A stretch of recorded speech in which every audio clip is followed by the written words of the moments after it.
Boa noite a todas, todos. Eu sou a Cris Mutella, coordeno aqui a programação cultural da Casa Museu. É um prazer estar aqui com vocês hoje à noite. Eu sou uma mulher parda, tenho cabelos grisalhos, uso óculos, estou num quarto com estantes e livros atrás, do meu corpo e cartazes, tudo muito colorido. Para a gente é um prazer receber Luiz Simansky com essa pesquisa inédita para nós, né, que é incrível. Essa programação está associada a uma exposição que acontece no museu sobre arqueologia urbana. Então, é da maior importância essa a apresentação dessa pesquisa hoje aqui. São todas e todos muito bem-vindos. Eu vou passar a palavra para a Lívia, que vai conduzir e vai mediar essa noite aqui para nós. Eu estou por aqui assistindo e acompanhando com vocês. Obrigada.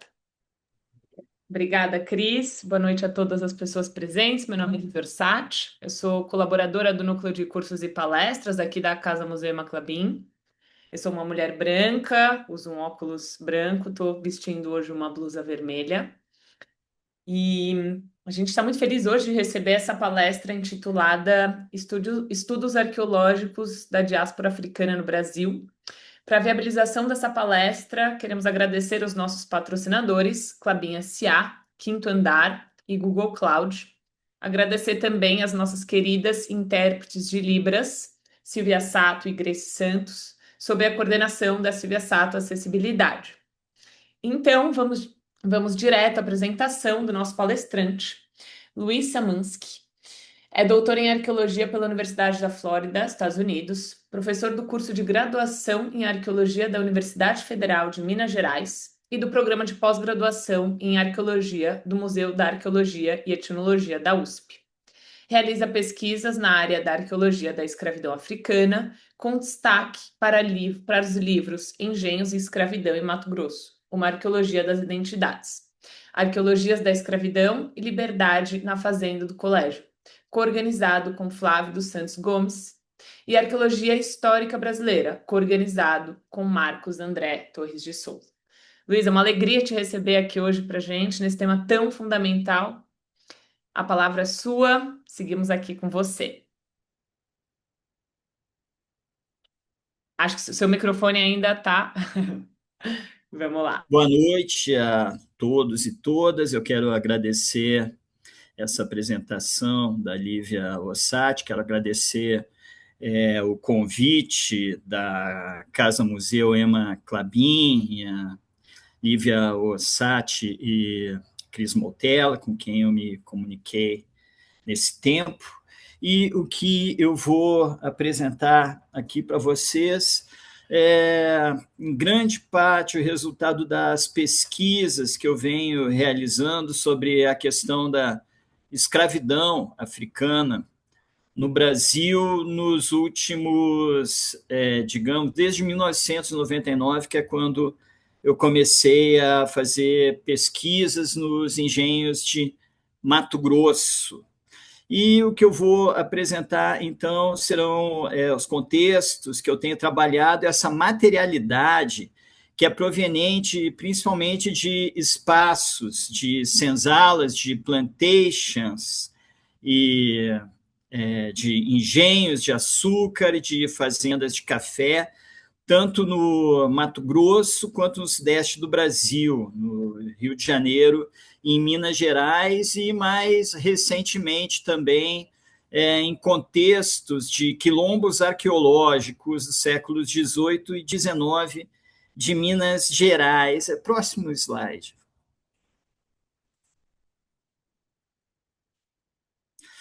Bom, então, é sempre bom começar falando um pouco dessa dinâmica do tráfico atlântico e lembrando, né, que dessas cerca de 12 milhões de pessoas, né, que foram vitimizadas, né, de africanos que foram vitimizados pelo tráfico atlântico entre 1550 e 1850, cerca de 45% teve como destino final o Brasil, né? E isso é um aspecto muito importante que torna, né, o Brasil o maior receptor dessas populações africanas ao longo desse período, e também foi um dos últimos países em que foi abolido o tráfico atlântico, né? Então, esse mapa demonstra bem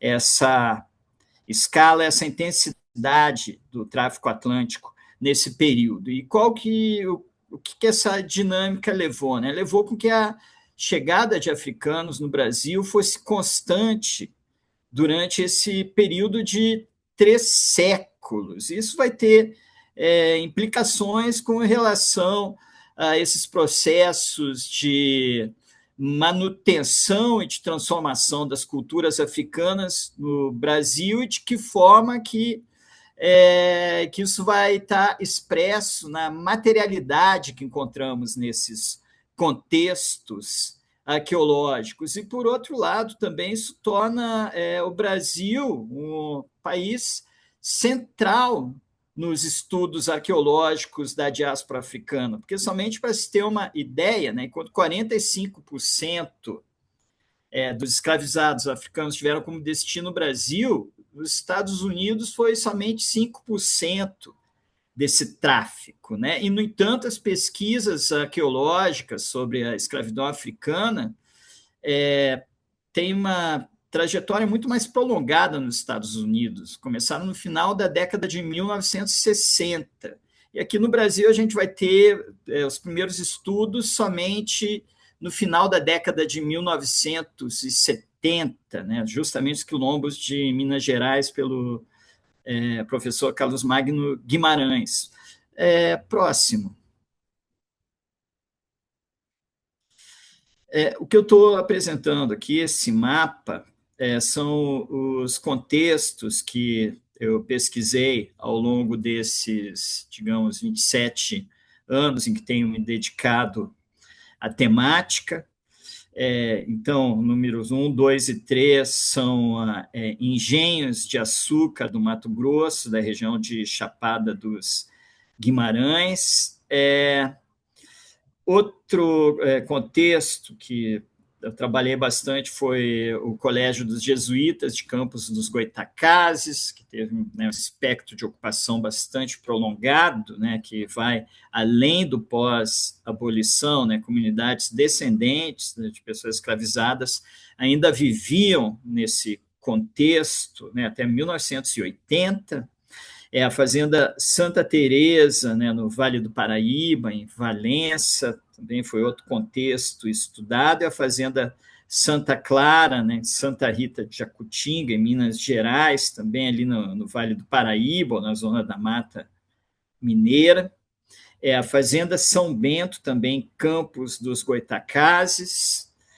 E, né, o número 8 são os quilombos do Alto Jequitinhonha, ao qual eu venho estudando, os quais eu venho estudando desde 2023. Esses são quilombos que nós levantamos nesse projeto de pesquisa, Lapa dos Desenhos, Lapa dos Mocós, Lapa dos Índios. Eu vou apresentar algumas imagens deles, e também quilombos mais próximos aqui de Belo Horizonte, do Karst de Lagoa Santa, que são Lapa do Rio Vermelho e Lapa Cinzenta. O que é marcante nesses contextos de quilombos de Minas Gerais, que eu tenho estudado, é a arte rupestre, que realmente é interessantíssima.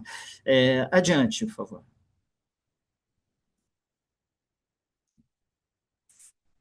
Então, eu vou começar falando, caracterizando um pouco a materialidade que eu tenho encontrado nos contextos de senzalas, né, dessas plantations do oeste, sudeste do Brasil, e chamando a atenção para um aspecto que eu acho que é muito relevante, que é a questão das similaridades com contextos afrodiaspóricos, tanto dos Estados Unidos quanto do Caribe. E a principal plantation, que estudei dentro do projeto, né? Pesquisas começaram em 2012, foram 3 temporadas de escavação, é a fazenda do colégio, o Colégio Jesuítas de Campos dos Goitacazes. Então, 3 temporadas de escavação entre 2012 e 2016, a gente conseguiu escavar 3 áreas, né, de uma enorme senzala que tinha cerca de 180 metros por 250 metros, formando uma quadra que ficava de frente para edificação para o mosteiro do Colégio dos Jesuítas, como está demonstrado ali nessa fotografia. E essa comunidade era realmente muito grande. Em 1785, né, quer dizer, um período após, né, a expulsão dos jesuítas, que foi em 1759, eram registrados 1.482 pessoas escravizadas. Durante o período dos jesuítas, temos informações de que 700 pessoas escravizadas viviam na senzala do colégio.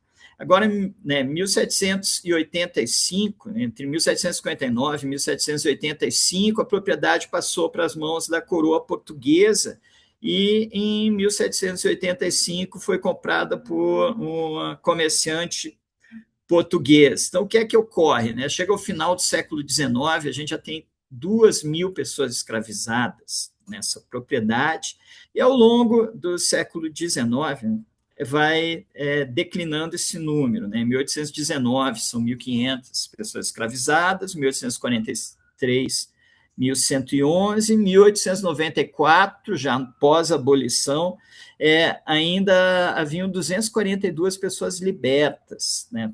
Trabalhando nesse contexto. E o que a gente vê ali, essas unidades, são a unidade 1, 2, 3, são 3 espaços da senzala, porque a nossa preocupação foi em tentar entender quais que eram as similaridades e diferenças em diferentes áreas dessa grande senzala e o que é que isso poderia nos informar sobre diferenças, tanto nas práticas cotidianas, quanto nos padrões de vida material, quanto nas próprias formas de autoexpressão e de identidade desses grupos escravizados. Próxima. Aqui a gente tem uma reconstituição virtual de como era esse espaço da senzala. No centro do quadrado seria uma casa de recreio, dita de recreio, no fundo o engenho e do lado mais próximo, do lado esquerdo, a localização da possível olaria, e eram filas de casas de tijolo cobertas de telha. Próximo, por favor.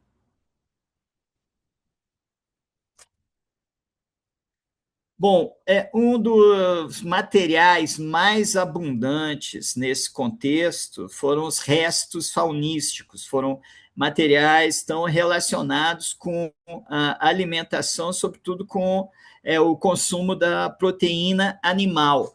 E dentre esses ossos, né, os predominantes eram ossos de bois e de porcos, mas, né, a gente vai ter determinados cortes que são os mais frequentes, que são justamente as patas desses animais, né, esses animais domesticados, né, as patas de boi e patas de porco, né, são os padrões mais recorrentes. E o que é que isso nos informa desses hábitos alimentares dessas pessoas? A fazenda tinha, né, um número muito grande, uma fazenda que, ao mesmo tempo, tinha produção de açúcar, também tinha essa produção pecuária. E essa enorme quantidade de patas de boi, isso diz respeito a uma estratégia dos proprietários de distribuir esses cortes na forma de ração para a comunidade escravizada. E quais que eram os principais cortes que estavam destinando? Eram justamente aqueles que eram os mais pobres em carne, né, que são os ossos das patas, e para consumir essa carne era necessário, né, uma forma mais eficiente era através de cozidos, né, com a forma de potencialização do consumo da proteína animal.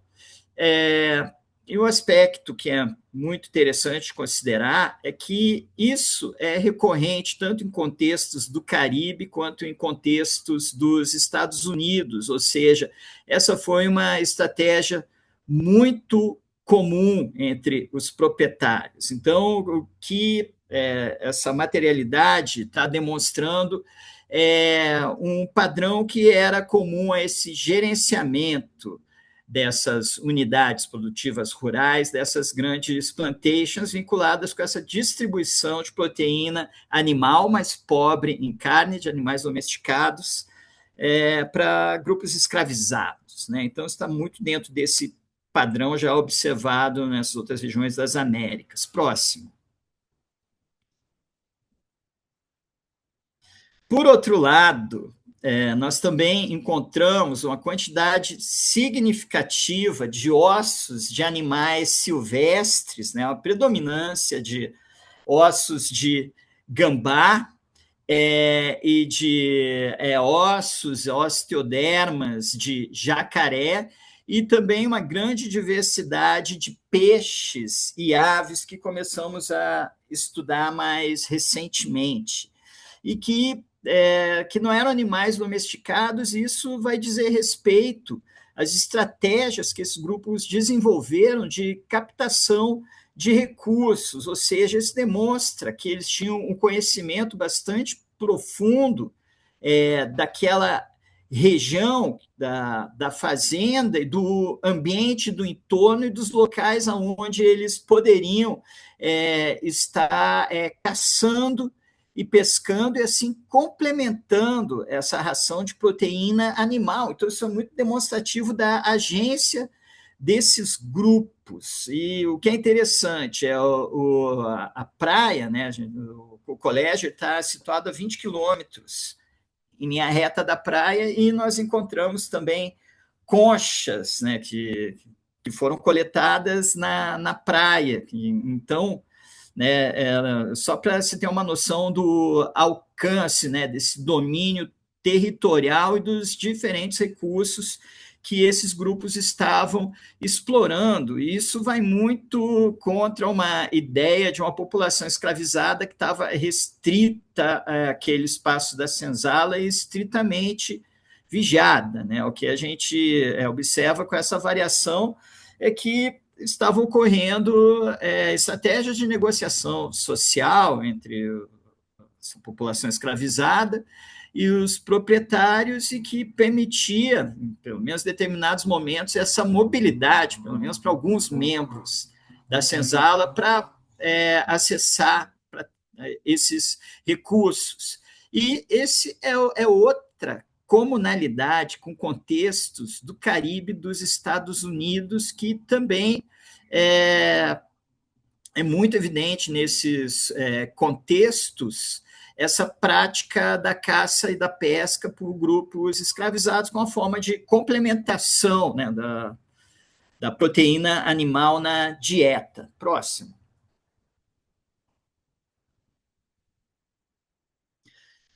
Bom, aqui falando um pouco da questão de uma arqueologia da criatividade, para utilizar o termo do meu colega, Marcos Torres de Souza, e que vai dizer respeito ao reaproveitamento de resíduos relacionados com objetos industrializados, nesse caso, vidros, né, produção de vidros no Brasil é século XX, não eram vidros de garrafas, sobretudo, importados, e essas pessoas, né, em diferentes contextos de senzala do Brasil, né, sul, sudeste, centro-oeste, norte, estavam utilizando esses fragmentos de vidro, estavam lascando e estavam utilizando como ferramentas. Essas ferramentas eles estavam utilizando para múltiplos propósitos, desde tratar o couro até cortar o cabelo e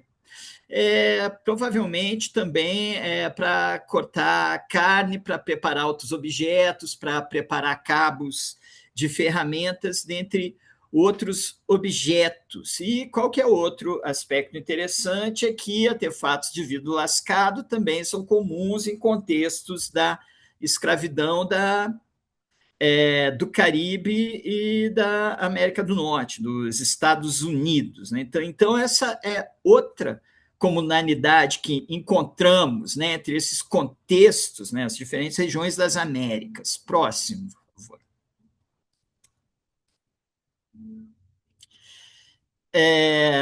Outro elemento que é recorrente, principalmente nos contextos do Sudeste, nesse caso, né, a gente tem essa amostra incrível que é da senzala do Colégio dos Jesuítas, são fragmentos de cerâmicas, de suportes, produzidos suportes cerâmicos diversificados, de cerâmicas artesanais, cerâmicas torneadas, faianças, né, ou seja, louças coloniais, louças europeias do século XIX, porcelanas, e então eram artefatos reciclados, assim como as lascas de vidro, mas nesse caso, antes do que utilitários, eram fichas, eram utilizadas com propósitos lúdicos. E o que a gente vê é o contexto do colégio dos jesuítas, da senzala, até onde me consta, é a maior amostra dessas fichas das Américas, e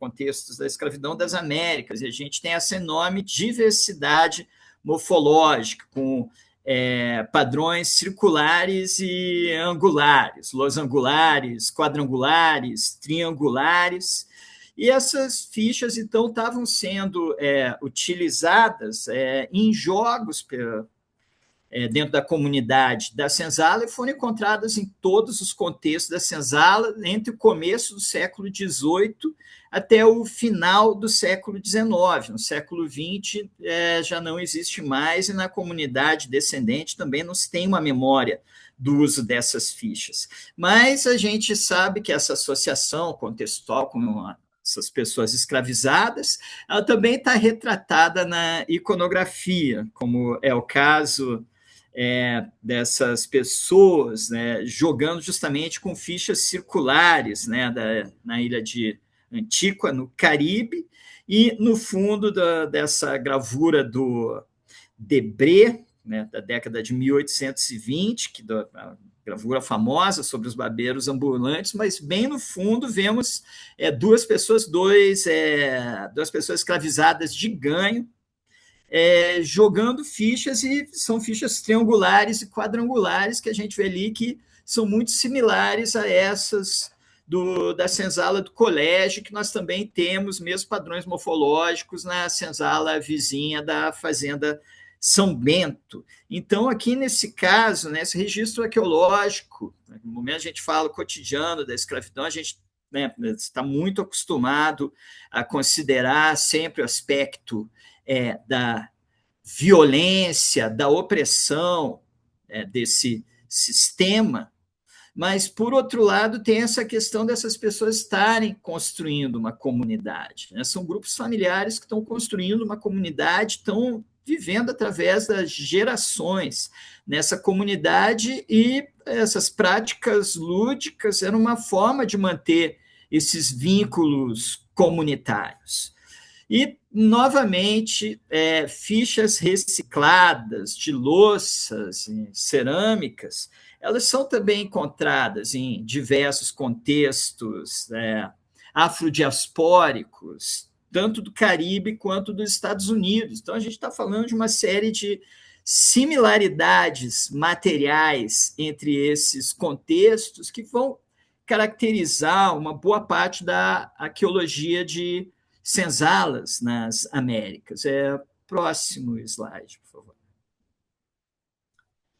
o que chamou a atenção, primeiramente nos contextos dos engenhos de açúcar, de Chapada dos Guimarães, que eu trabalhei, e depois no contexto do Colégio dos Jesuítas, foi a grande quantidade de cerâmicas, né, de produção local, às vezes regional. Nos engenhos Chapada dos Guimarães eram cerâmicas totalmente artesanais, feitas à mão, e no caso do Colégio Jesuítas, tínhamos as cerâmicas artesanais, mas a dominância de cerâmicas feitas com torno, né, cerâmicas torneadas, que é a que tem em comum, são os padrões morfológicos, a dominância nessas amostras, em ambos os casos, de vasilhames de grandes dimensões, vasilhames de estocagem. E isso me chamou a atenção. Eu achei, primeiramente, que esses vasilhames de estocagem tivessem relacionados com estratégias de gerenciamento de risco desses grupos escravizados, né, com a forma de estocar alimentos, por exemplo, devido à instabilidade, né, nesse acesso a alimentos, devido a essa dependência que tinham dos proprietários.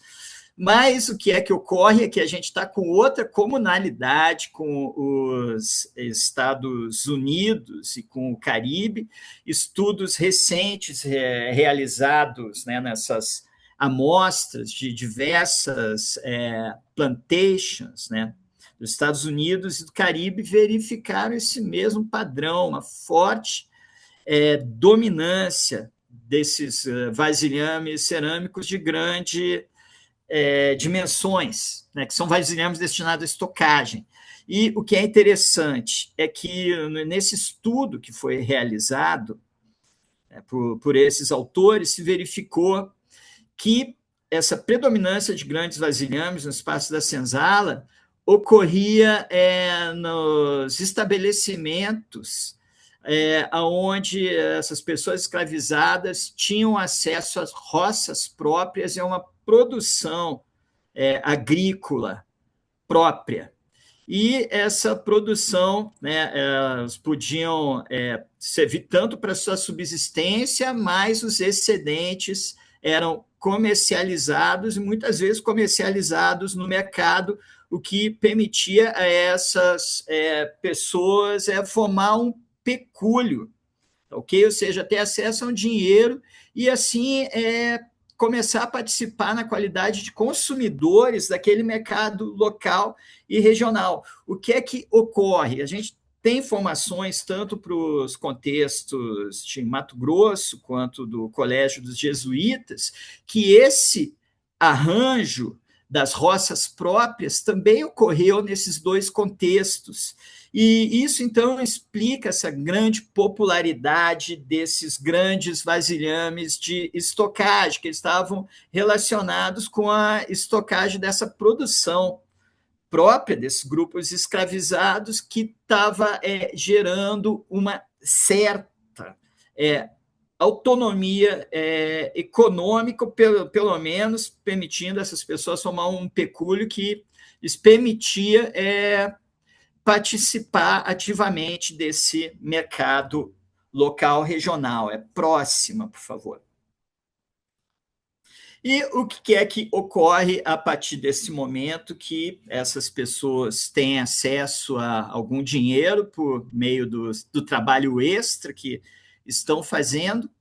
Elas compravam itens que usariam no seu cotidiano, e entre esses itens se encontram as louças importadas, principalmente nos contextos do século XIX. E isso é muito interessante, que quando essas pessoas tiveram a possibilidade de escolher essas louças, no caso do Mato Grosso, que são da fotografia abaixo, em preto e branco, elas optaram muitas vezes por louças que eram altamente policrômicas, mas decoradas com padrões que remetiam aos padrões decorativos que elas estavam aplicando nos vasilhames cerâmicos e que são padrões decorativos que remetem a padrões africanos de suas sociedades de origem, como eu vou falar mais adiante. É no Colégio dos Jesuítas, que pudemos escavar intensamente 3 espaços de senzala, a gente observou uma outra escolha estética, tá ok? Quer dizer, essa ênfase na policromia das louças é muito interessante.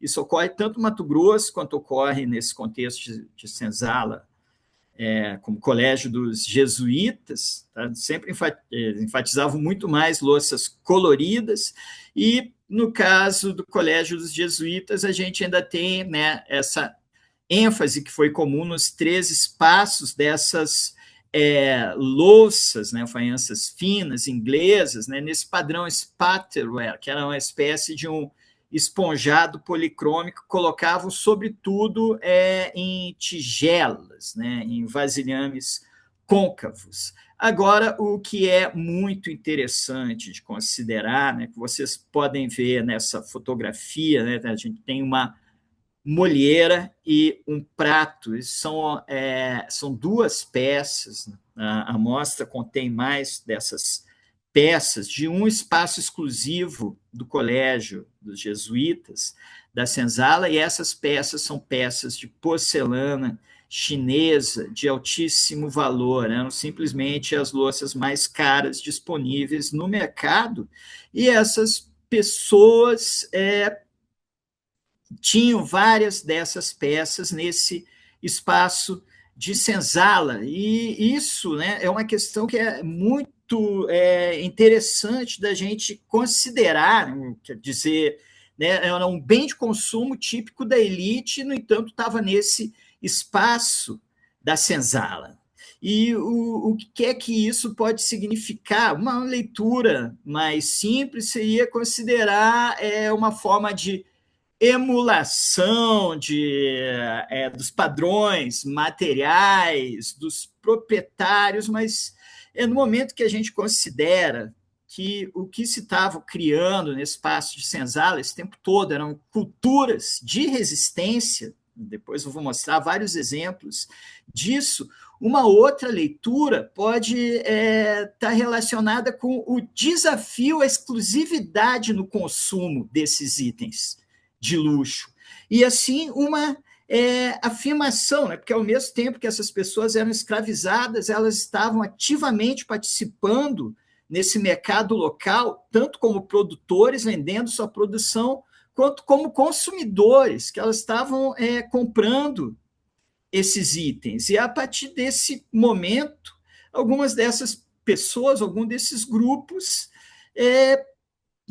provavelmente desafiaram essa exclusividade no acesso a esses itens através do consumo desses itens também, né? Então, algo assim que é muito, muito interessante, é uma amostra muito desafiadora de se pensar, o que a gente tem que pensar em termos das motivações dessas pessoas, né? Como que elas estão operando dentro dessas estruturas de opressão que coisificam ela, mas como que elas estão construindo suas identidades e fazendo, através dessa materialidade, determinadas afirmações sociais, que, por um lado, pode estar remetendo a tradições estéticas próprias, mas, por outro lado, pode estar remetendo a esses desafios, né? E, assim, uma reivindicação de uma condição de liberdade. Pode passar a próxima, por favor.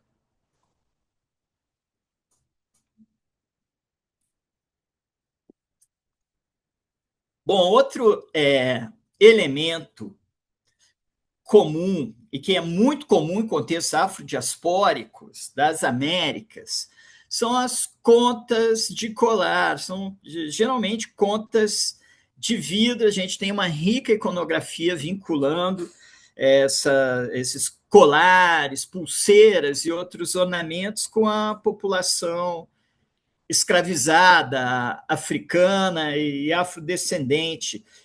No caso da senzala do Colégio dos Jesuítas, o que é bem interessante considerar, que a gente tem um espectro de ocupação dessas senzalas superior a 200 anos, é que a gente observa que teve uma, né, ao mesmo tempo que a gente tem uma ênfase em determinadas cores, principalmente o azul, o branco, o preto e o vermelho, o estilo e as próprias cores vão variar entre 3 espaços de senzala, o que demonstra que essas pessoas elas estavam buscando formas de autoexpressão individual, embora pautadas em uma estética mais ampla. O que é interessante sobre essas cores, né? Azul, vermelho, branco e preto, né? Uma orientanda minha fez doutorado sobre isso, é que essas cores são cores centrais dentro da cosmologia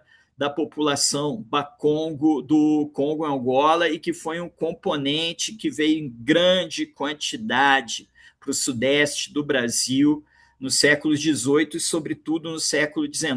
Eu vou falar de algumas outras expressões culturais vinculadas com essas populações centro-africanas, né, que vieram em massa para o sudeste do Brasil até chegar ao oeste do Brasil nesse período. E o que é que acontece então? Né? Então, essas contas elas não serviam somente para ornamentar, elas estavam carregadas de valores, de significados, e atuavam como formas de autoexpressão, mas também como formas de proteção do corpo dessas pessoas, e tanto que, né, esses colares eles são utilizados até hoje nos contextos das religiões afrodiaspóricas, né, como é o caso do candomblé, de Gégé Nagô, e aqui para Minas Gerais é muito utilizada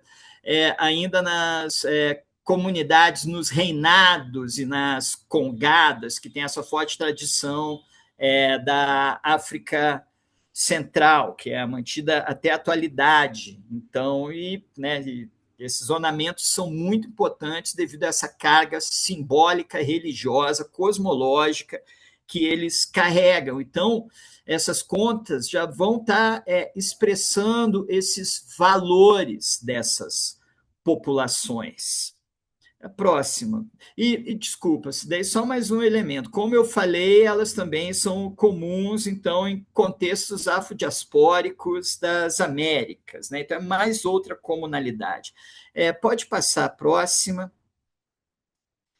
Aqui está um exemplo, né, do uso dessas contas. A próxima. Bom, agora a gente, né, no momento que a gente fala nas contas, nos ornamentos, a gente passou para o domínio da religiosidade, então a gente transitou por questões vinculadas com a subsistência, com o consumo, com a autoexpressão, né? As contas elas estão transitando, né, nesse domínio da religiosidade, dos valores da autoexpressão, mas temos outros elementos que estão vinculados com essa questão da religiosidade, e um que é muito relevante são as moedas de cobre perfuradas que encontramos nesse contexto de senzala, do sudeste e do oeste do Brasil. E essas moedas de cobre elas são encontradas em contextos afrodiaspóricos dos Estados Unidos, do Caribe, muitas vezes em sepultamentos de populações, né, africanas, afrodescendentes, e elas dizem respeito, de acordo com relatos coletados nos Estados Unidos, né, de descendentes de pessoas escravizadas, no comecinho do século XX, dizem eram utilizadas como amuletos para proteção do corpo, e isso é uma faceta que é pan-africana, que encontramos tanto na África Ocidental, Nigéria, Gana, quanto na África Central, Congo, Angola, que diz respeito ao uso do cobre ou de ornamentos e amuletos de cobre como formas de proteção do corpo. Então, né, isso é mais uma expressão da manutenção desses sistemas de crenças, né, dessa vez utilizando um elemento da cultura colonial, né, que são as moedas de cobre, e ressignificando essas moedas, transformando elas em amuletos a serem utilizados junto ao corpo. Temos outros elementos vinculados com a religiosidade, né, no canto inferior da esquerda. Isso é um buraco, tá? Isso, né, ali o topo é o piso da senzala da Fazenda Santa Clara, aqui no sul de Minas Gerais, e essas pessoas escavaram esse buraco, preencheram com o sedimento arenoso e na base do buraco depositaram um cristal de quartzo. Bom, cristais de quartzo enterrado também encontrei em contextos afrodiaspóricos do Mato Grosso, e são também comuns em diversos contextos afrodiaspóricos dos Estados Unidos, e dizem respeito a essa manutenção de sistemas de crença centro-africanos na diáspora. Nesse caso, o cobre ele é um componente muito comum nos chamados minquise, que eram espécies de vasilhames ou de containers que poderiam ter formas diversificadas, né, ou feitos com materiais diversificados, sejam estatuetas de madeira, sejam vasilhames cerâmicos, e esses containers se colocava dentro deles misturas de elementos dos reinos animal, vegetal e mineral, como uma forma de ativar espíritos protetores da natureza. E a prática dos cristais... Então, um dos componentes muito comuns eram os cristais de quartzo.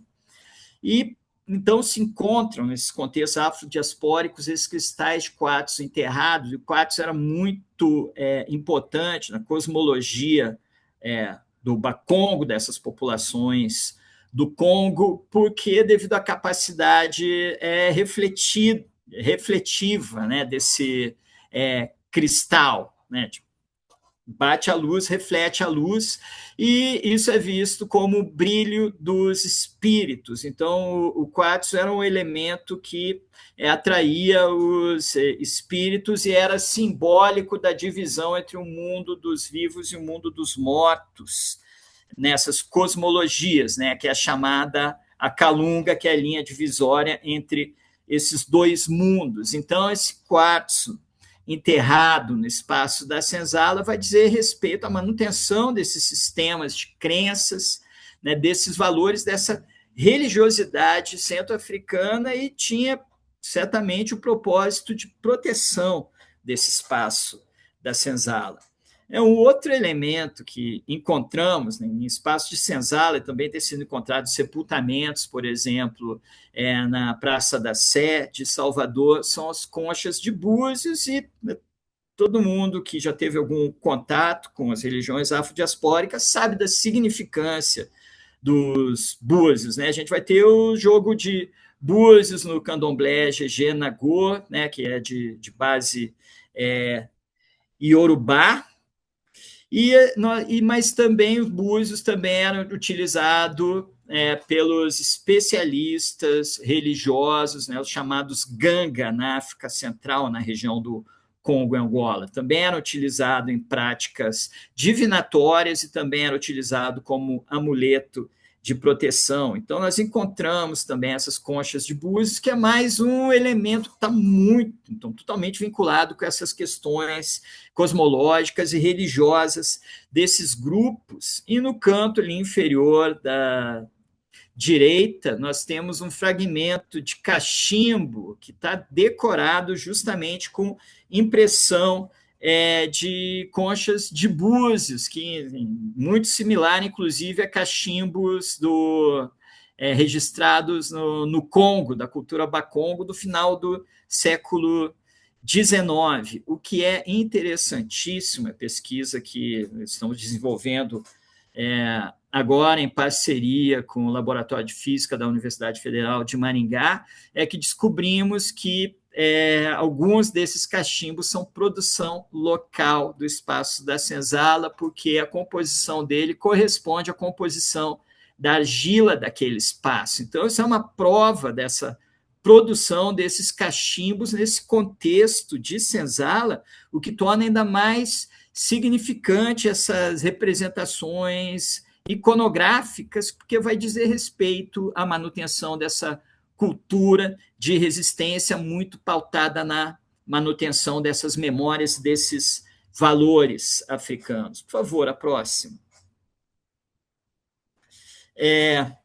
Bom, então agora passando para a diáspora dos signos, né? Então, outro elemento relacionado com essa cultura de valor, de resistência africana, vai dizer respeito, né? Eu falei dos cachimbos, mas também os vasilhames cerâmicos.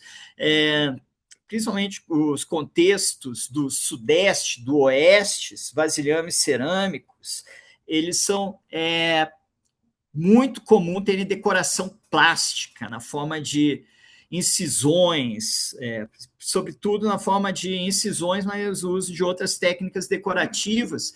E, em muito caso, os signos representados remetem a escarificações, que eram essas marcas que as populações africanas colocavam na pele e que tinha por diferentes propósitos, poderiam ser indicadores identitários, mas também muito utilizados em diferentes ritos de passagem, né, dentro das diversas culturas da África subsaariana. E um dos signos mais comuns são essas três incisões verticais que nós encontramos, né, nos contextos, né, tanto em cachimbos quanto em vasilhames cerâmicos dessa região e que têm sido associados com essa escarificação iorubá, né? Naquele caso ali a gente vê uma representação de uma mulher mina, de uma africana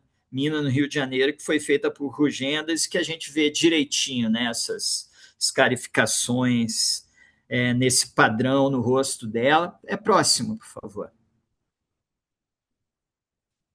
Mas o que é que ocorre? No momento que a gente considera os contextos da África, tá? Essas três regiões que forneceram a grande quantidade de escravizados para o Brasil, Guiné-Bissau, né, Nigéria, África Ocidental e Congo, nós encontramos expressões dessas três incisões, quer dizer, isso demonstra que isso era um signo pan-africano, né? Diferentes culturas na África estavam empregando esse signo tanto como escarificações, a gente vai ver outros exemplos adiante, quanto nos vasilhames cerâmicos, e logicamente que, né, o signo era o mesmo, tá ok, mas os significados eram culturalmente variados. Então, isso explica também a popularidade do signo no Brasil, porque ele virava um denominador comum entre diferentes grupos africanos que estavam trazendo esses signos, tanto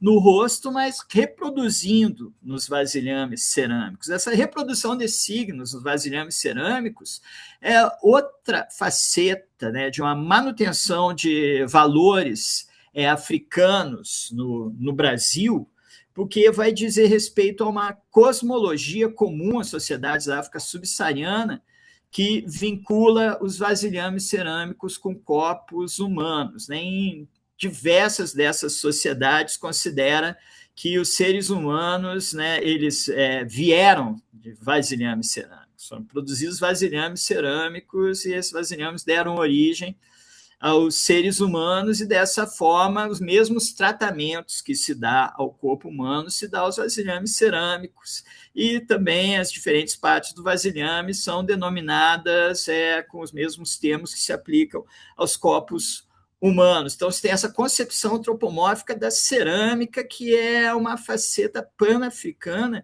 e que as pesquisas têm demonstrado que se manteve, né, essa concepção no Brasil, essa cosmologia, que era outro denominador comum entre essas diversas populações. Próximo.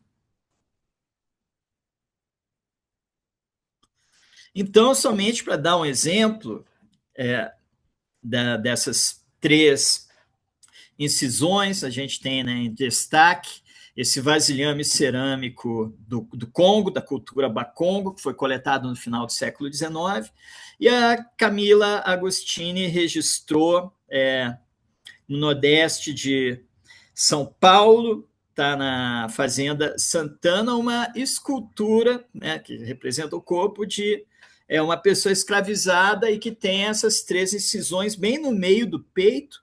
E nós sabemos, né, pelos estudos do Bárbaro Martínez Ruiz, que esse era um signo muito comum que os Bakong colocavam justamente nessa área e que simbolizava, né, tanto o caminho a seguir, mas que também simbolizava a autoridade familiar. Próximo, por favor. Agora, eu estou tentando fazer essa conexão esse tempo todo com esses estudos afrodiaspóricos em outras regiões das Américas, Estados Unidos principalmente.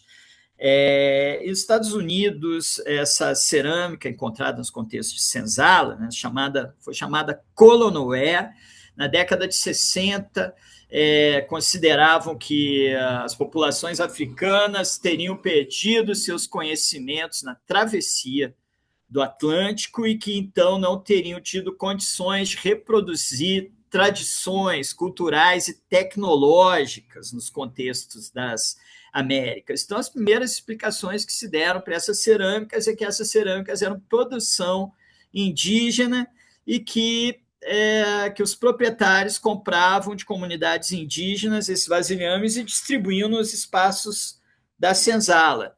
O que é que ocorre? A partir da década de 1980, alguns arqueólogos estadunidenses, como Leland Fergus, começaram a buscar influências africanas nesses vasilhames cerâmicos e começaram a encontrar essas influências, sobretudo nos padrões morfológicos, mas em alguns outros aspectos também. Mas ficou uma discussão que se manteve durante toda a final do século XX, começo do século XXI.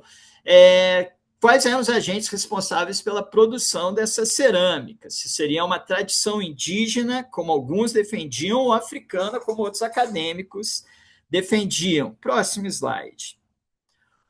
Uma solução para esse impasse foi considerar, empregando esse modelo de etnogênese, de trocas culturais, que seria uma tradição criolizada, que é pautado nesse modelo de encontros culturais que considera que os africanos nas Américas eram de grupos tão diversificados que, quando chegaram nesses contextos coloniais, eles tiveram que se ajustar à estrutura social e à instituição da escravidão nesse contexto, e assim tiveram que reformular totalmente as suas culturas e conformar, então, o que passou a ser chamado de culturas crioulas, tá ok?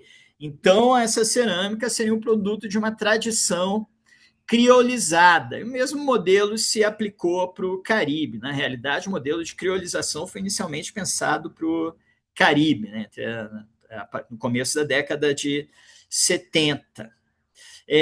Então, uma forma de se desviar dessa questão, né, da identidade dos produtores foi colocar, não, essa cerâmica é produto dessas trocas culturais, de inovações culturais desses grupos no Novo Mundo.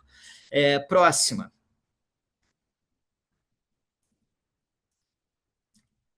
Agora, o que é que ocorre? Né? Tem uma diferença extremamente marcante entre essas cerâmicas do Caribe, dos Estados Unidos, e as cerâmicas que nós encontramos no contexto do sul, sudeste e oeste do Brasil. As amostras do Brasil são ricamente decoradas, sobretudo com decorações plásticas, e em muitos casos remetendo, então, a padrões decorativos, né? E a signos, né, africanos. E nos Estados Unidos isso não ocorre. Né? 1 a 2% dos vasilhames cerâmicos lá é decorado. Então, para eles é muito fácil, já que não se tem sequer a decoração, né, se aderir a esse paradigma da criolização, colocar esse produto de trocas culturais, né, entre os colonizadores indígenas e os africanos, e pronto, resolvida a questão. Agora, nas amostras do Brasil, a gente é confrontado com essa diversidade decorativa e, logicamente, o primeiro movimento, a gente está encontrando essas cerâmicas em contextos afrodiaspóricos. O primeiro movimento, e foi o que eu fiz na minha tese, foi observar de onde que essas populações africanas eram provenientes e quais eram os padrões decorativos nessas regiões de proveniência durante o período do tráfico atlântico e o começo do século XX. Próxima. Então, aqui a gente tem essa dinâmica do tráfico atlântico, né? Assim, a Alta Guiné, né? Um grande contingente foi destinado ao norte do Brasil, sobretudo as plantations de algodão do Maranhão.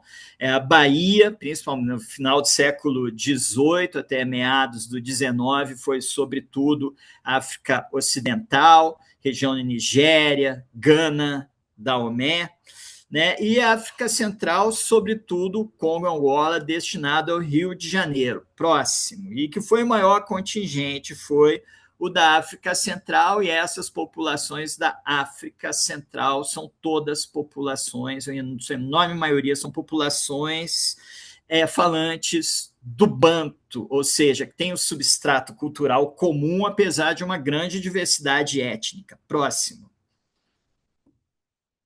E a gente vai ter essas três populações que foram as mais vitimizadas pelo tráfico atlântico, porque estavam mais na região oeste da África Central, né, que são os Bakongo, mais no norte, e os Zambundo, na região do norte de Angola e Luanda, e no sul a gente vai ter os Ovimbundo.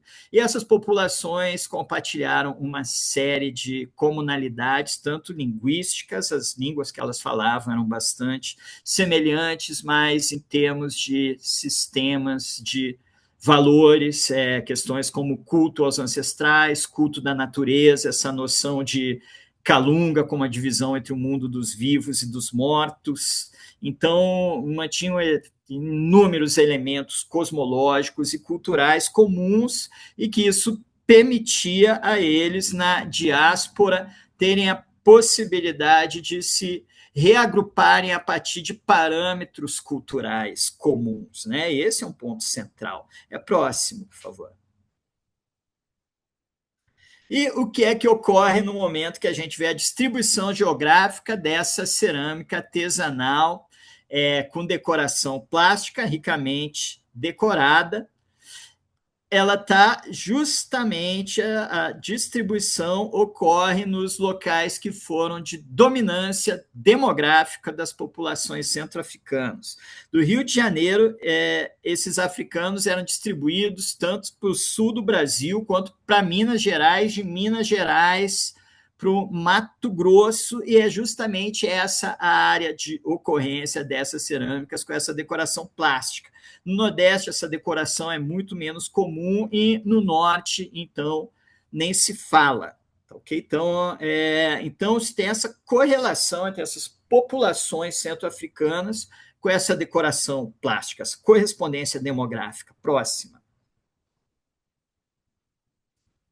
Então, aqui são os exemplos de diferentes contextos que eu trouxe, né, do Rio Grande do Sul, São Paulo, Minas Gerais, Goiás, Mato Grosso, tá ok? Somente para vocês terem uma noção.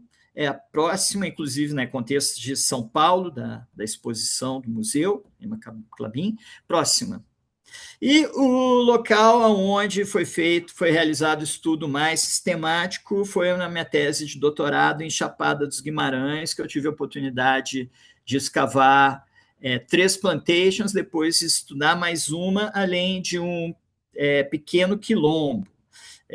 Tá ok? E Chapada dos Guimarães, essa tradição ceramista se mantém até a atualidade, produzida por mulheres, né, de ascendência africana, de ascendência indígena, mulheres afro-indígenas, e, né, a gente tem essa gravura do Hércules Florence, né, de 1827, dessas duas mulheres escravizadas, do engenho do Quilombo, que é um dos engenhos que eu escavei, e é muito interessante considerar, de observar em detalhes, né? Elas estão lavando roupa, e veja a diferença na tonalidade de pele, né? Uma da tonalidade mais escura e está fumando um cachimbo alongado, né, gente? E a outra de uma tonalidade mais clara, ou seja, né, que já é produto, né, dessas mestiçagens que ocorreram dessa população com os indígenas, mas também com os colonizadores portugueses, né? Então, poderia ser provavelmente uma mãe e uma filha, por exemplo. A próxima. E eu consegui escavar diversos contextos de senzala e organizar esses contextos cronologicamente, observar como é que estava essa proporção da cerâmica decorada entre o final do século XVIII e o final do século XIX. Então, o que eu quero que vocês observem no gráfico da esquerda é como nessa proporção cerâmica decorada até meados do século XIX, né, até o contexto de 1853, como se mantém sempre acima de 20%, sendo que nesses contextos de meados do século XIX alcança um pico que dá entre 30% e 40%. E depois, o que é que ocorre na segunda metade do século XIX, gradualmente diminui a proporção dessas cerâmicas decoradas. Bom, agora, no gráfico da direita, a gente tem a diversidade cultural africana nessa região. Então, veja essa correlação forte, né? Quando a gente tem o pico da diversidade cultural africana, é o momento que a gente tem o pico das cerâmicas decoradas, né? Então, isso está demonstrando, né, que essa forte correlação, né, entre essa diversidade africana e a decoração cerâmica desses contextos. A próxima. E o que é que ocorre? Em 1850, se encerra o tráfico atlântico, então deixam de entrar africanos, e esses estabelecimentos vão se basear cada vez mais em pessoas escravizadas que nasceram no próprio estabelecimento ou que foram produto do tráfico interno. O que é que ocorre a partir desse momento? Então, a gente vai ter o declínio gradual da população africana, e ao que corresponde esse declínio gradual da população africana? Ao declínio gradual das cerâmicas decoradas. As cerâmicas continuam, mas a dimensão da decoração vai sendo cada vez menos relevante. Quer dizer, o que é que isso nos demonstra? Que as cerâmicas decoradas eram muito mais relevantes para os africanos do que para aquela geração afrodescendente que nasceu nesses contextos, que já nasceu no Brasil, né? Próxima. E aí a gente vai ter uma questão também da composição africana em Chapada dos Guimarães, do Mato Grosso, que é muito interessante aqui de considerar, porque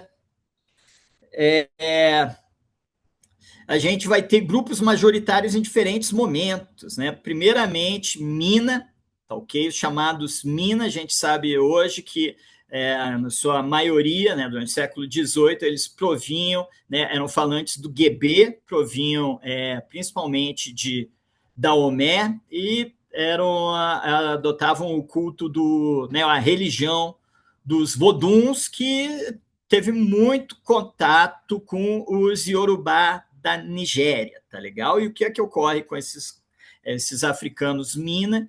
Eles, né, são maioria no final do século XIX, mas declinam rapidamente no século XIX. E o segundo grupo majoritário era o dos Benguela. Esses Benguela, eles são do sul de Angola, do Planalto de Benguela, são os Ovimbundo, e eles são realmente dominantes durante todo esse período, né, até até 1850 ele se mantém como grupo dominante. Agora, o que é que ocorre a partir de 1810? A gente vai ter um aumento gradual num terceiro componente, que é o componente Congo, tá ok? Que são esses grupos da cultura Bakongo e seus vizinhos. Se a gente coloca os grupos vizinhos também, que também eram da cultura Bakongo, a gente vai ter uma representatividade ainda maior desses grupos e, a partir de 1850, eles se transformam no componente dominante,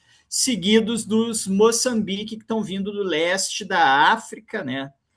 E que estão entrando nessa região a partir de 1830. Próximo. E o que é que ocorre no momento que a gente considera essas decorações nas cerâmicas desses contextos entre 1780 e 1850, né? Os padrões dominantes são muito similares aos padrões decorativos que os Ovimbundo de Benguela utilizavam tanto nos seus vasilhames cerâmicos, quanto em ornamentos, quanto escarificações corporais. São padrões semelhantes, muito similares, e que demonstram essa forte correlação, então, desses padrões decorativos. Muitos têm significados específicos, tá ok? Esses zigue-zagues retilíneos simples são representações de montanhas, por exemplo, tá ok? Então, essas diferentes composições. E que, então, o que é um indicativo de que esses grupos estavam reproduzindo nessa região padrões decorativos de suas culturas de origem. Próximo.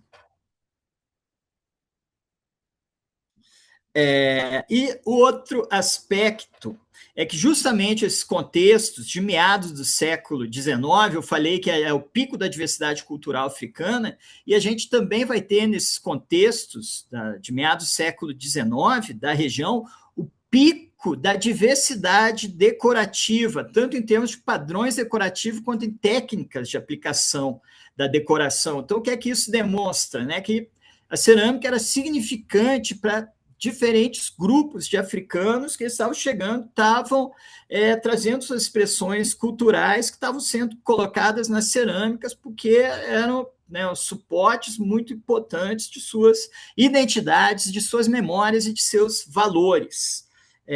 Próximo. Tá legal? Então, agora vamos falar desses Congo, né? Dessa população Bakongo que está vindo do norte de Angola e da República Democrática do Congo, né? Que é um componente demográfico, né, muito grande nessa região. Próximo. Bom, no momento que a gente considera as cerâmicas dos contextos entre 1820 e 1860, dessa região de Chapada, deem uma olhada, né, na caixa da esquerda e na da direita. E os padrões decorativos utilizados pelos Bakongo do Baixo e Médio Congo são simplesmente idênticos. Tá legal? Ou seja, esses grupos estavam chegando, estavam trazendo seus referenciais culturais, eles não estavam perdendo esses referenciais culturais, eles não estavam perdendo essa tradição tecnológica, eles estavam trazendo, e esse material serviu de suporte de identidades, de memórias, de valores desses grupos, né? E assim foi extremamente ativo na construção e manutenção de uma cultura de resistência dessas populações. Próximo.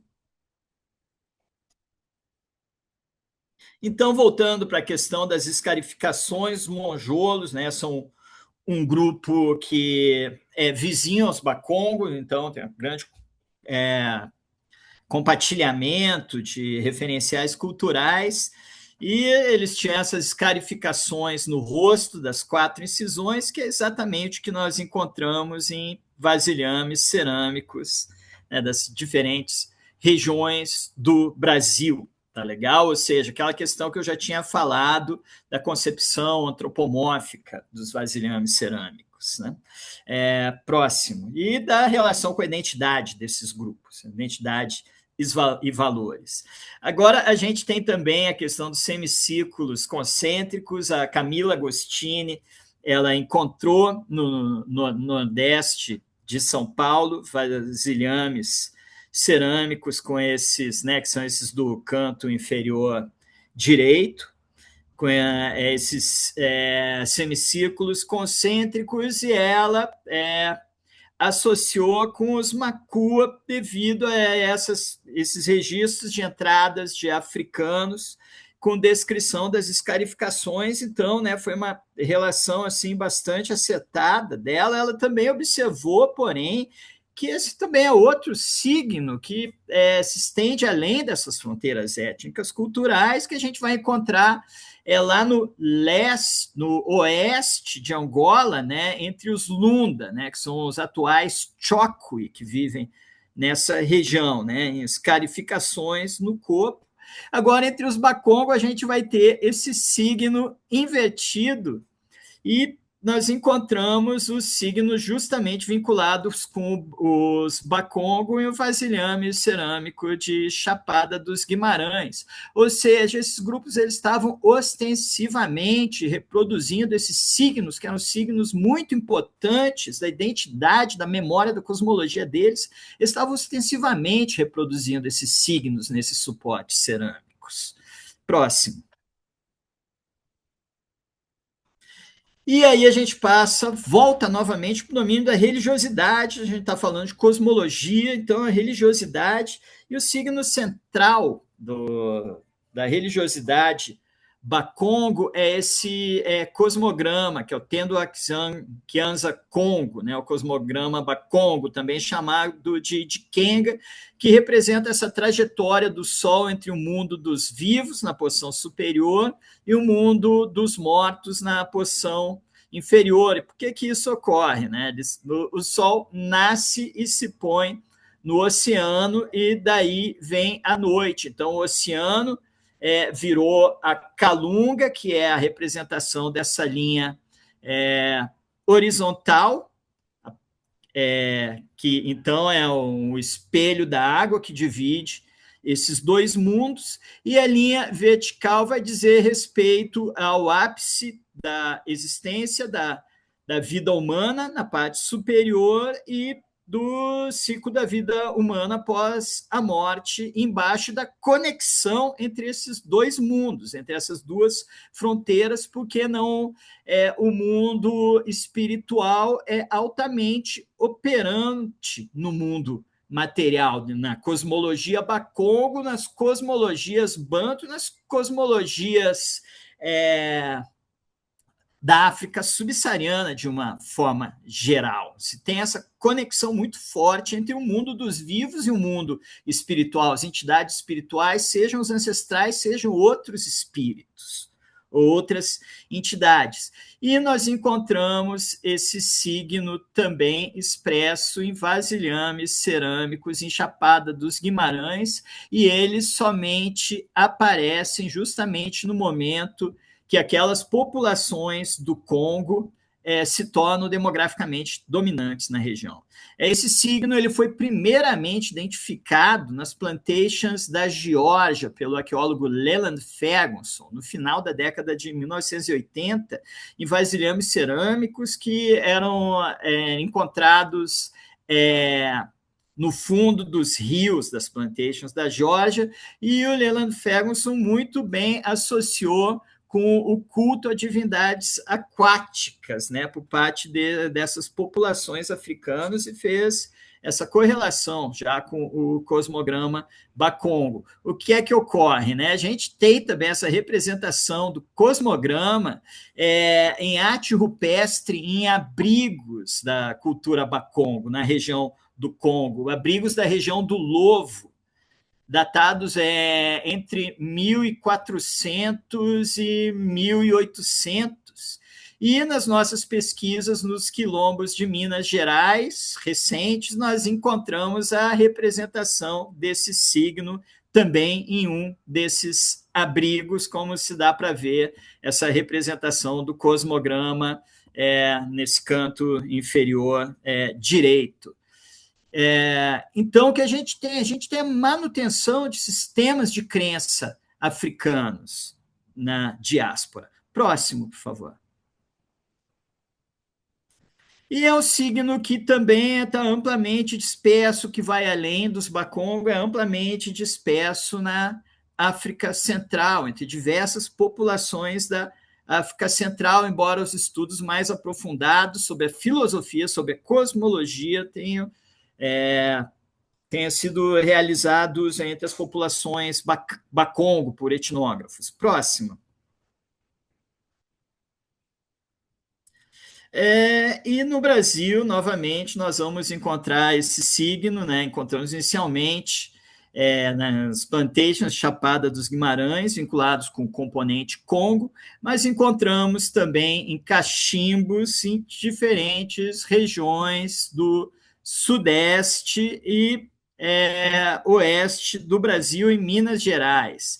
Deem uma olhada nesse vasilhame cerâmico. Esse vasilhame cerâmico ele é do quilombo aqui de Minas Gerais, cavado pelo Carlos Magno Guimarães, em 1980, que é o quilombo do Ambrósio, e está ali a representação do cosmograma, e essa representação, ela ocorre, porque essa é uma variação do cosmograma, que significa Zambi, a divindade suprema dos Banto, e ela ocorre nos quatro lados do vasilhame, nos quatro hemisférios, ou seja, é o cosmograma circulando a boca do vasilhame cerâmico, que é um vasilhame cerâmico pequeno e que foi realmente de produção local do quilombo, como a gente pode ver pela cicatriz de queima que tirou uma parte da superfície durante a queima do vasilhame.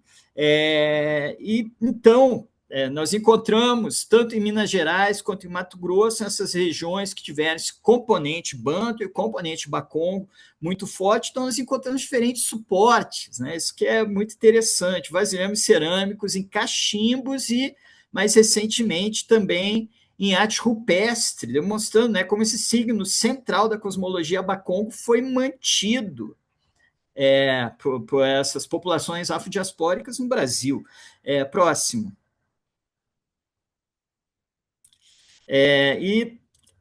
Como eu falei para vocês, atualmente eu estou coordenando esse projeto sobre esses quilombos arqueológicos de Minas Gerais. Temos trabalhado, né, em diversos contextos, levantado diversos contextos que são riquíssimos pela arte rupestre. Então, esse contexto é da Lapa dos Desenhos, na região do Cerro, e o que a gente tem, né, no lado direito, a gente tem aquela representação que é de uma igreja, e essa igreja, as duas torres, demonstra que é a igreja de Nossa Senhora do Rosário de Ouro Preto, que está a 200 quilômetros de distância ao sul. No meio, a gente tem a representação de um navio à vela, e no topo do painel a gente vai ter o cosmograma bakongo, né? Isso é muito significativo porque essas populações consideravam que o navio, os veleiros, eles estavam fazendo a travessia da Calunga Grande, que seria, então, eles estariam atravessando da África para o mundo dos mortos. E o que a gente tem é esse navio direcionado, saindo, indo na direção do oeste, indo em direção a leste, ou seja, em direção à África, onde está o cosmograma, né? E o navio, então, ele é permeado de significados para essas populações, tanto que os companheiros de navio eram chamados Malungo, e Malungos eram os companheiros da travessia da Calunga, tem a mesma raiz, ambas essas palavras, por causa disso. Então, eles criavam um parentesco que era decorrente da travessia do Atlântico. E qual que era a instituição que no Brasil que eles se reuniam, que servia de ajuda mútua e que eles tinham uma maior autonomia? Eram justamente as Irmandades de Nossa Senhora do Rosário. Próxima. Nessas Irmandades, eles recriaram suas tradições locais, né, que é o que a gente chama de reinados e congadas hoje em dia. Mas, enfim, aqui é só para mostrar essas representações do cosmograma nos abrigos do maciço do Lovo, né, que têm sido pesquisadas por Heinrich nos últimos anos e que também são feitas, sua grande maioria, a carvão, da mesma forma que das representações rupestres que a gente tem encontrado. Próxima. Então, só para ver a similaridade, próxima. Aqui da Igreja de Nossa Senhora do Rosário de Ouro Preto, próxima. Tá ok? E aqui a gente tem também essa outra Lapa que a gente encontrou, né, no ano passado. E nessa Lapa também temos a representação do navio, tá, do lado direito, e à esquerda outra representação do cosmograma, ou seja, vejam a vinculação, né, desses signos, desses símbolos, né, por esses grupos, como estão sendo reproduzidos, e a Lapa da Jaguara está na região de Lagoa Santa, está a 250 quilômetros do outro sítio. Então, a gente tem um sistema de referências, de elementos simbólicos, que está sendo amplamente compartilhado por esses grupos. Eles estão sinalizando esses abrigos, esses espaços de quilombos, com esses signos, porque o navio, tá ok?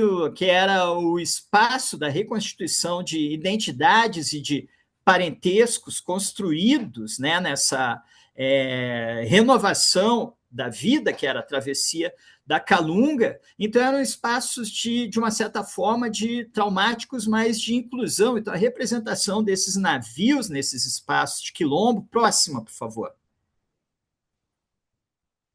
E como a gente vê, né, a gente tem essa, né, o mercado de escravos do Rugendas, que demonstra isso, eles desenhando com carvão na parede, um navio, né? E aqui são 4 exemplos de navios desses contextos de Minas Gerais, tá ok? Que era o espaço onde se conformavam esses laços de parentesco, por que eles estavam desenhando esses navios nos quilombos, que era para demonstrar que esses eram espaços de refúgio, onde essas pessoas seriam recebidas e se reconheceriam. Tá legal? Então, isso faz parte também de uma territorialidade clandestina dessas populações. Nesse espaço de quilombo, a gente está trabalhando muito, né, nos próximos, né, ainda esse ano, vão sair várias publicações sobre análise dessa arte rupestre. Próximo, por favor. E aqui, então, nós temos essa representação belíssima, justamente na região do Cerro, onde estão muitos desses abrigos, de uma dessas cerimônias de coroação da rainha, chamadas Congada. Agora vejam em termos da indumentária, do uso de guarda-sóis e de outros elementos, como que isso corresponde aos sangamentos que os Bakongo estavam realizando no século XVI, XVII e XVIII na região do Congo, tá legal? Então, são continuidades epistemológicas, tá ok? De sistemas de valores e de rituais que essas populações estão mantendo. É a próxima, que essa eu acho maravilhosa, tá legal? E aqui é só uma fotografia de um desses rituais de congada no Cerro, né, também, demonstrando que são mantidas, né, é uma tradição cultural que é muito forte, muito arraigada por centenas de grupos em Minas Gerais, até a atualidade, né, demonstrando essa herança banto muito forte. Próxima.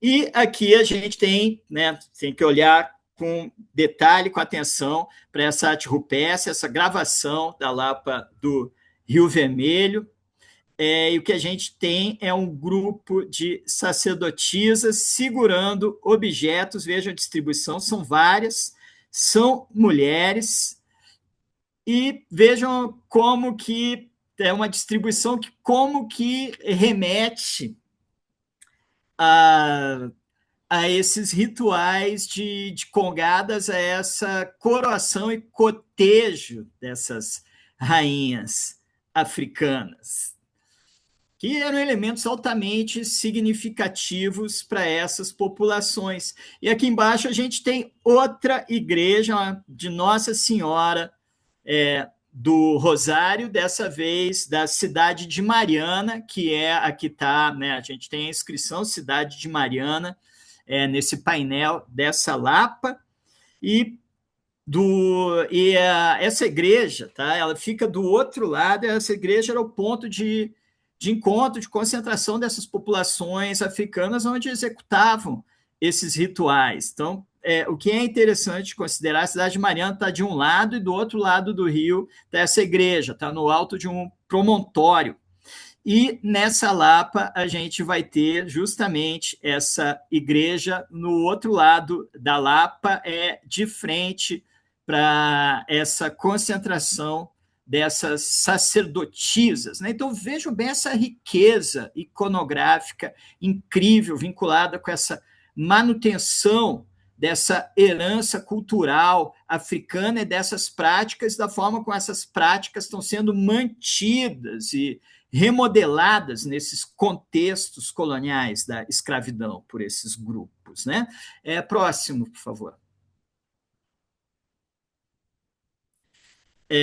Aqui, o que é que ocorre? Na primeira metade do século XVIII, Minas Gerais, a gente vai ter o componente Guebé, né? Essas populações do Daomé que cultuavam os voduns, nessas divindades, e em uma dessas lapas a gente encontra essa representação dessa divindade, tá ok? Que remete diretamente a um vodum que, entre os Guebé do Daomé, é chamado de Sapatá, que é o deus da varíola. E entre os Yorubá é chamado de Omulu, né? Mais conhecido como Omulu.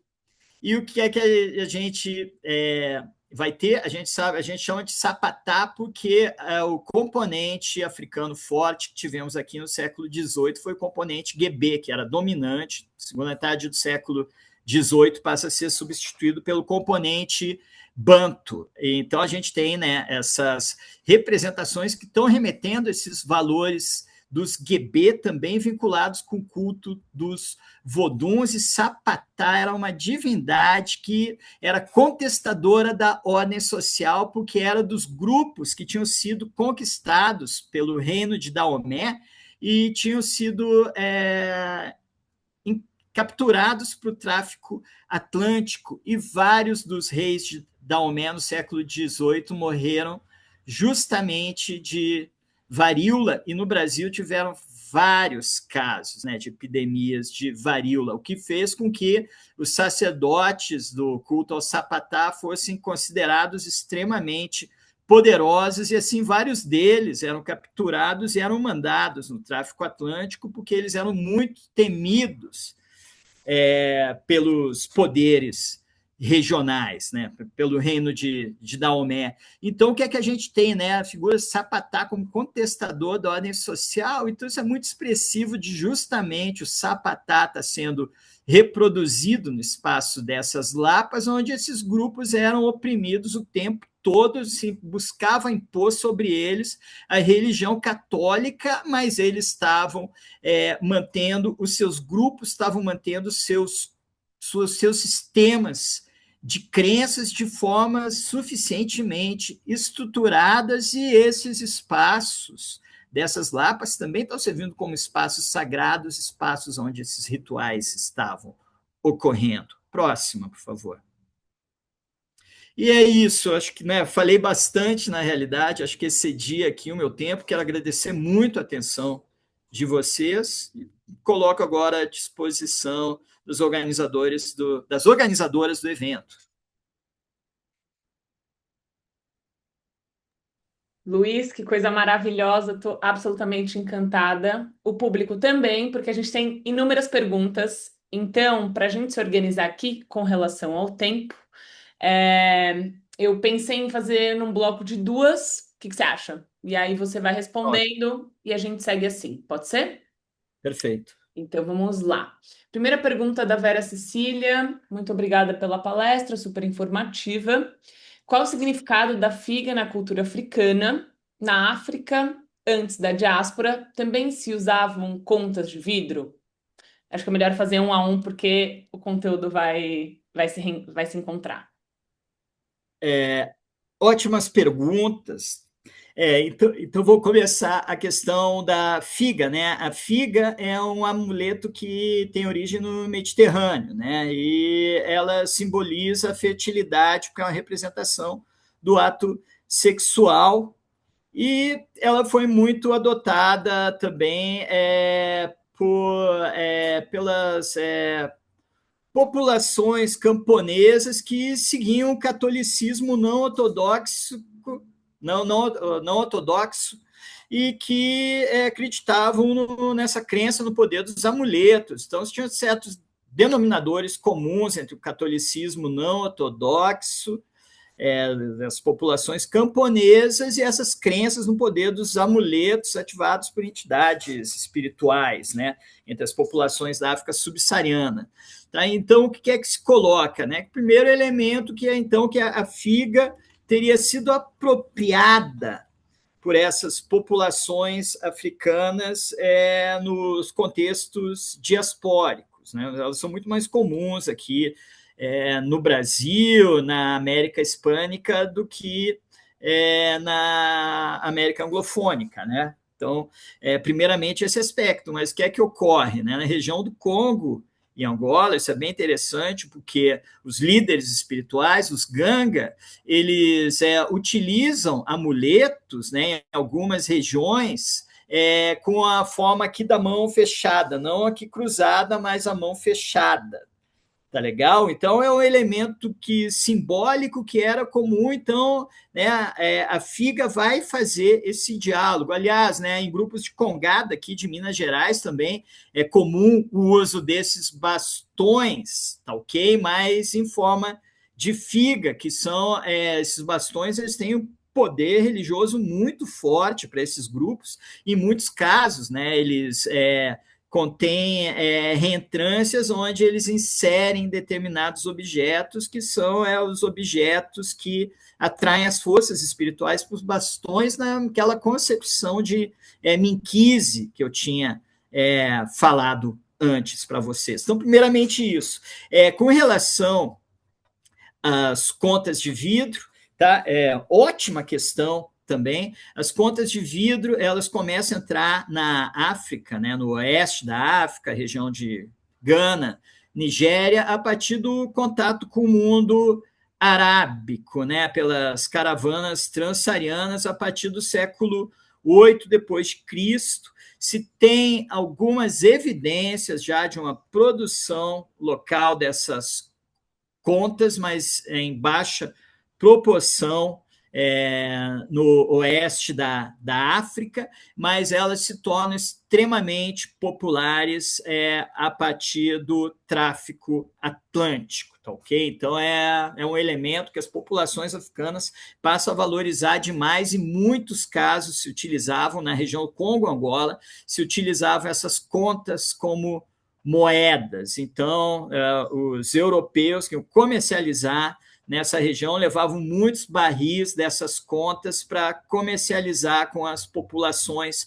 locais. Então, isso foi um processo de apropriação que estava ocorrendo na África e que foi transferido aqui para a diáspora africana. Inclusive, há relatos nos navios negreiros de que disponibilizavam essas contas para as mulheres, para elas fazerem ornamentos dentro dos navios negreiros. Né? Então, é um elemento assim que foi atribuído muito significado cultural, né, para essas populações africanas. É um elemento pan-africano, né, que foi mantido. Então, de uma certa forma, é um produto cultural muito vinculado com o mundo atlântico, mas que está lá desde o começo desse processo de formação desse mundo atlântico. É um elemento que está sendo atuante. Obrigada, Luiz. A próxima, da Isabel Figueiredo. Boa noite, professor. Sou aluna do mestrado em Arqueologia e Território pela Universidade de Coimbra. E, infelizmente, por aqui, pouco se fala de arqueologia africana, principalmente em relação à diáspora africana. Gostaria de saber se a obtenção de cerâmica importada, faianças, pela parte da comunidade escravizada, poderia indicar certo nível de hierarquização dentro do próprio grupo de indivíduos escravizados. Oi, Isabel. Essa é uma ótima questão. Agora, o que é que. Eu acho que se tem uma perspectiva ética, que seria uma perspectiva da gente simplesmente considerar, né, o valor econômico dessas louças, mas se tem uma perspectiva êmica, né, dos sistemas de valores desses grupos e até que ponto que eles teriam interesse em reaçar hierarquias pautadas na economia dentro dessas comunidades que, de uma forma ou de outra, seriam muito mais marcadas pela solidariedade dentro da comunidade do que pela competição social. Então, o que é que se considera a hierarquia dentro dessas comunidades estavam muito mais vinculadas com os valores, com o conhecimento, com o status adquirido de determinadas pessoas, determinados membros da comunidade, com a idade, inclusive, do que propriamente com essa posse de bens materiais, porque no final todos estavam compartilhando essa condição de escravizados. Então, o problema é a gente atribuir esse valor econômico direto e pensar que eles estão tentando afirmar diferenciações econômicas no espaço da senzala, a gente estaria adotando simplesmente uma perspectiva muito objetivista e muito ética. A gente estaria muito ética no sentido de, dentro da nossa percepção cultural, dentro do nosso sistema de valores e considerando que esses grupos que estavam construindo uma cultura de resistência em todos os casos estariam aderindo a esses valores da sociedade dominante, quando na realidade o que a gente vê é a construção e manutenção de culturas de resistência e, em muitos casos, também esse desafio, né? Como eu mostrei o caso daquelas porcelanas riquíssimas do espaço de senzala, né? Então eu considero muito mais nesse sentido do que propriamente em buscar evidências de uma hierarquia dentro desses espaços. Perfeito, Luiz. Tatiana Costa, boa noite. Sei que as edificações destinadas à moradia dos escravizados eram construídas com material inferior, menos resistente ao tempo. Acho que por esse motivo, a maioria dos materiais encontrados nas pesquisas arqueológicas destes locais são os artefatos, cerâmicas, contas, etc. Nesse sentido, pergunto se, para além do estudo desses artefatos, há algum estudo voltado para os possíveis vestígios construtivos ou formas de organização das senzalas. Bom, eu considero um dos melhores estudos, né, já realizados, é um estudo historiográfico do Robert Slenes na senzala Uma Flor, que ele vai dedicar um capítulo diretamente a isso, a essa questão da moradia escrava. Então, ele vai falar dos padrões das senzalas que estavam vinculados com as estruturas, com a instituição da escravidão, que eram as grandes senzalas em forma de pavilhão, mas que, em alguns momentos, em Mato Grosso foi um exemplo, essa possibilidade, né, de se ter uma arquitetura vernacular pautada em referenciais culturais africanos, e ele vai explorar muito essa questão dessas unidades de habitação, né, de alguns desses escravizados ou em determinadas regiões e que seriam pautadas nesses padrões. Nos Estados Unidos também se discutiu isso, se tem uma certa similaridade aí das cabanas de 4 por 4 metros, que era uma medida padrão adotada em todos os locais e que os arqueólogos africanos também consideraram como uma forma de africanismo, né? Mas daí eu sugiro realmente na senzala Uma Flor, que eu acho que é o melhor exemplo que a gente tem em termos de pesquisa arqueológica, pelo menos as que eu realizei, eu busquei focalizar muito mais nos espaços de deposição de material desses contextos, porque era o que tinha tempo e possibilidade para fazer, porque evidenciar o piso dessas estruturas envolveria escavações de áreas muito amplas, né? Eu sempre busco trabalhar com grandes amostras, eu acho que o tamanho da amostragem é fundamental, eu sempre trabalho com 15, 20, com equipes de 15, 20 pessoas em campo para poder abrir áreas amplas, mas, né, um mês de escavação a gente recupera amostras boas, né, consegue entender um pouco daqueles padrões de distribuição espacial, mas não o suficiente para a gente expandir para pisos, não até o momento, pelo menos. Obrigada, Luiz. A próxima pergunta da Mariana Checon. Boa noite, professor. Como esses quilombos arqueológicos de Minas estão sendo protegidos contra o crescimento da mineração no estado de Minas todo, incluindo o Cerro? Obrigada. Obrigado, Mariane. Então, essa é uma preocupação central da gente, tá? A vantagem que nós temos até o momento, todos que a gente trabalhou, né? Uma característica dos quilombos é estar em áreas de difícil acesso.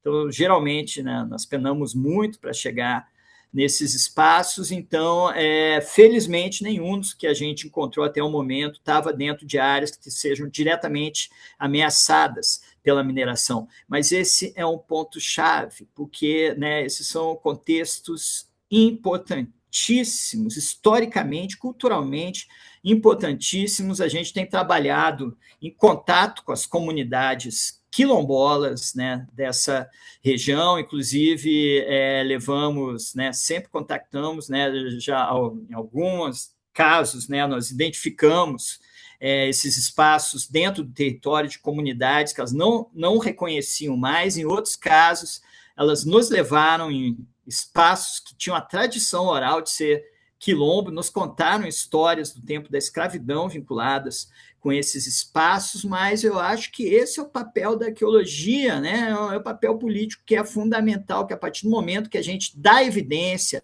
a esses sítios, a gente cadastra eles na base do IFAM, eles passam primeiramente a ser protegidos e segundo, eles passam também a serem considerados dentro desse patrimônio cultural dessas populações, assim como elementos muito importantes nessa demanda, né, do reconhecimento da territorialidade dessas populações, né? Então, a gente sempre tem buscado trabalhar, né, em contato com essas populações, com esses grupos quilombolas atuais. Próxima pergunta da Carolina Guedes, parceira nossa aqui do Instituto, que, aliás, vai estar mediando uma oficina que começa dia 22, no próximo domingo. Uma arqueóloga maravilhosa. E a pergunta dela é a seguinte: parabéns pela ótima palestra.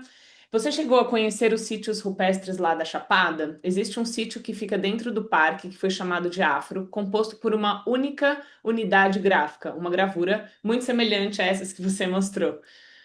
Então, você conhece? Boa observação, não sabia que esse sítio estava tão conhecido assim, Carolina. Eu tive lá, coincidentemente, no final de janeiro. Tá? E justamente aquilo lá é um cosmograma, é uma variação do cosmograma Bakongo, está muito vinculado, parece muito com os signos das religiões de matriz africana, de Cuba, do Haiti principalmente, né, que são chamados os Veve, tá, que são variações do cosmograma, né, da criatividade afrodiaspórica, e essa representação está justamente no caminho que está conectando uma comunidade quilombola tradicional da região, né? Então, um contexto interessantíssimo. Eu não sabia que ele estava sendo conhecido assim, não. Que eu estou voltando também a trabalhar em Mato Grosso, né? A minha intenção é escavar um quilombo lá em Mato Grosso no mês de julho, um quilombo arqueológico, que é um dos grandes quilombos lá da região de Chapada. Então, eu estou em contato novamente lá com Mato Grosso e reiniciando as pesquisas lá novamente, né, dentro desse projeto de arqueologia de quilombos, que é um projeto que eu estou mantendo em escala nacional, na realidade. Incrível. A Carol até comentou aqui que, se você quiser, ela pode passar a informação completa, porque ela estava nessas pesquisas que foram realizadas entre 2018 e 2023. Então, Ótimo, porque eu tive lá há um mês e pouco atrás, né? Foi o pessoal do ICMBio que que me levou lá, né? Assim, fiquei encantado, né, de encontrar aquela representação, porque é justamente lá na Chapada que nós primeiramente encontramos o cosmograma Bakongo, a primeira representação do cosmograma Bakongo em vasilhames cerâmicos, né? Foram as pesquisas que eu realizei lá nas senzalas de Chapada, né? Então, encontrar o signo no mate rupestre gravado, né? Foi muito emocionante. Tá? Então, depois quero entrar em contato, a gente se conhece, né? Então, eu preciso sim dessas informações. Te agradeço muito. Pessoal, dada a nossa hora, a gente tem aqui algumas outras questões, mas a gente já precisa encerrar. Agradecer imensamente o Luiz. Pode ser, Luiz. Desculpa, Imagina. Lívia, a Thaís acabou de fazer ali uma observação que eu só Ah, queria que ela falou de um sítio aqui em Minas. estudei recentemente um sítio próximo a Baldim, Minas Gerais, onde há um aplique esférico com incisão na forma do cosmograma Bakongo. Nesse mesmo sítio também há uma peça de jogo em cerâmica reciclada. Uau, uau. Thaís, como é que a gente faz contato? Tá, eu preciso pegar o contato dela para a gente Claro, de conversar. repente, Thaís, você pode me escrever por e-mail e eu te indico. Ah, Isso. bom, ela indicou aqui o e-mail dela, eu vou copiar e te encaminho, Luiz. Mais Perfeito, fácil. Lívia. Pode Muitíssimo ser? obrigado. Ó, Thaís, eu vou entrar em contato contigo, tá? Te mando dela aí. E o da Carol também, que você já deve ter mais reforço aqui. Perfeito. Eu acho que eu não tenho o e-mail da Carol, conheci ela já faz um bom tempo. Bom, gente, queria agradecer imensamente, Luiz. Não tem nem o que dizer, né? Essa palestra maravilhosa. Esperamos você em outros encontros. Dizer que a gente segue com essa programação. No domingo a gente vai iniciar essa programação também com a Carol, uma oficina sobre arte rupestre, que vai ser maravilhosa. A gente vai circular por São Paulo e também fazer tintas e pensar sobre essas imagens. Na semana que vem, a gente tem a Letícia Correia conosco, na quinta-feira, falando sobre o sítio lítico do Morumbi. Então, é isso, pessoal. Acessem a nossa programação, nos acompanhem, o ciclo vai ser maravilhoso e a gente espera vocês. Silvia, obrigada. Cris Montella, Grace e Luiz, uma ótima noite a todos vocês. Muito obrigado pela atenção de todos. Foi um enorme prazer estar aqui com vocês hoje. Muito obrigado, Lívia, por tudo. Tá ok? Boa noite para vocês. Então. Boa noite, gente. Obrigada.